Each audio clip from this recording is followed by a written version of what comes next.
VALORANT Mobile just released for China, and they got a music video for the launch called In My Zone. Despite how epic the video is, there's one thing that made me do a few double takes as I watched. You'll notice that some of the agents look different. Why? Well, it's because some of them don't have their tattoos or any form of body art at all. From what I've searched, censorship of tattoos and body art is pretty strict there, so they might have had to remove them for that reason. If that's the case, then maybe the in-game models for the mobile version will also be that way? I was a bit surprised for some because even Neon's nose strip has been removed. I'm not well versed in China's censorship laws though, so if you know more about it, please let me know in the comments. You'll notice that Ray's arm tattoo is completely missing, Chamber's nanotech tattoos that form his guns are gone, and even Neon's face and arms are completely bare. As a lore nerd, it's a bit of a bummer that some of the defining features and tech of our agents don't get to be showcased. Even the agents who don't have real tattoos, but just something that looks like body art, like Neon and Chamber. Meanwhile, some of the other agents that we see that do have tattoos that are only barely visible get to have their ink. But you'd only really notice it if you watch the video in slow motion, like I did. Is it because their tattoos are essentially blurred that they get to keep them?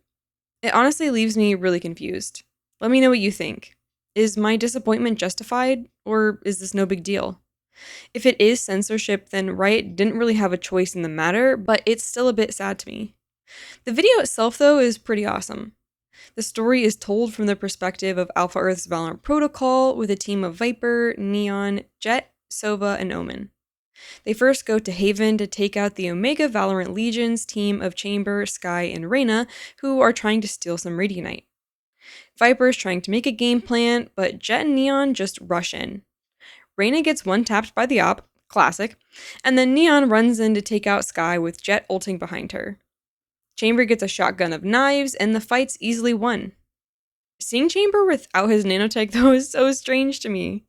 Remember, they aren't ink tattoos, but rather implanted nanotech that he uses to form his guns. When he's not using them, they form the, quote, tattoos on his head, neck, arms, and body.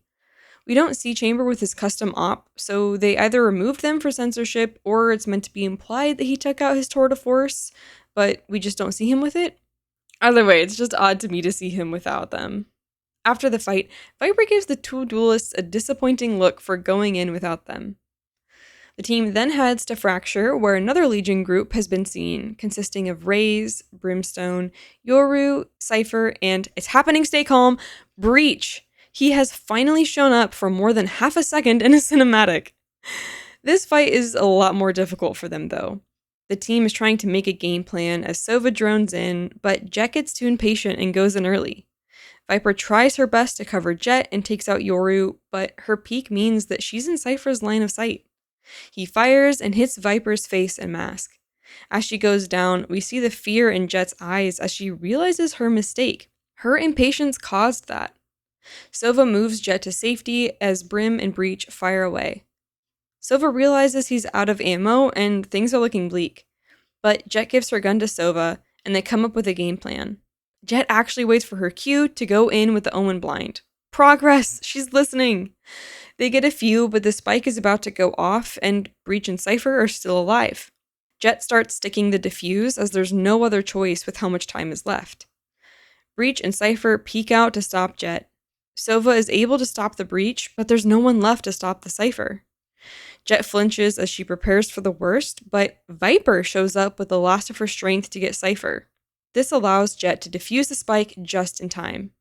How is Viper still alive, you ask? Well, you'll notice that Cypher has a Phantom, not a Vandal. That means his headshot only hit Viper for 140. Viper was only down for a moment before she mustered that last 10 health to save Jett. RIP Cypher and yet another cinematic. The team leaves in their aircraft called the Vulture. Jett and Viper look at each other and it's clear to see that Jett regrets rushing in at the start. It's what caused Viper to get hurt in their mission to almost fail. But Viper gives her a small smile before signaling to run it again, renewing confidence in Jett. It's cool to see how our agents grow a bit in their different ways. While this video isn't crazy lore heavy, it is nice to see her agents blooming slowly into a better team, and to see Breach. We often learn best through our mistakes, So it's nice to see Sova help Jett get to safety when she makes a mistake, and then in turn, we saw in the Kuro trailer that Jett does the same thing for Phoenix. Baby steps, right? Overall, this launch music video is really cool, aside from the lack of body art on some of our agents. Let me know your thoughts and feelings in the comments. Thank you so much for watching, and I'll see you in the next one. God bless. Bye!